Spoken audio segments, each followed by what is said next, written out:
રાજકોટ મહાનગરપાલિકાના લોક દરબારમાં ફરી એકવાર કોંગ્રેસ આક્રમક। વશરામ સાગઠિયાએ વોર્ડ નંબર 15માં ગેરકાયદેસર બાંધકામનો મુદ્દો મેયરના લોક દરબારમાં ઉઠાવ્યો। રામનાથ મહાદેવની આસપાસ ગંદકી સહિતના મુદ્દાઓને લઈને પણ ઉગ્ર રજૂઆત કરી। તો રાજકોટમાં યોજાઈ રહ્યા છે લોક દરબાર, જેમાં કોંગ્રેસના નેતાએ ઉગ્ર રજૂઆત કરી છે। રાજકોટ મનપાના લોક દરબારમાં બિસ્માર રસ્તાનો મુદ્દો ઉઠ્યો। કોંગ્રેસના કોર્પોરેટર વશરામ સાગઠિયાએ પ્રશ્નો ઉઠાવ્યા।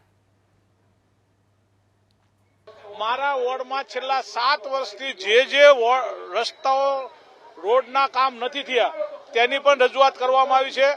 સફાઈમાં વારંવાર રજૂઆતો કરવા છતાં વોંકળા પ્રી મોન્સૂન કામગીરીમાં વોંકળાનું જે લાખો ટન કચરો બતાવતા હતા, આજની તારીખે મેં એમને વિડીયો પણ બતાવ્યો છે, તમે કહો તો તમને પણ બતાવી શકું છું। અત્યારે હાલમાં પણ એ વોંકળા એમ નામ ગંદકીના ભર્યા છે, વોંકળા સાફ થયા નથી।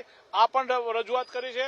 રાજકોટના વોર્ડ નંબર 15માં ડીઆઈ પાઇપલાઇન હું વચ્ચે 1 વર્ષ આ વોર્ડ કોર્પોરેશનમાં નહોતો તે પહેલાની મંજૂર કરેલી પાઇપલાઇન આવી ગઈ હોવા છતાં હજી મારા વોર્ડમાં ડીઆઈ પાઇપલાઇન નાખતા નથી।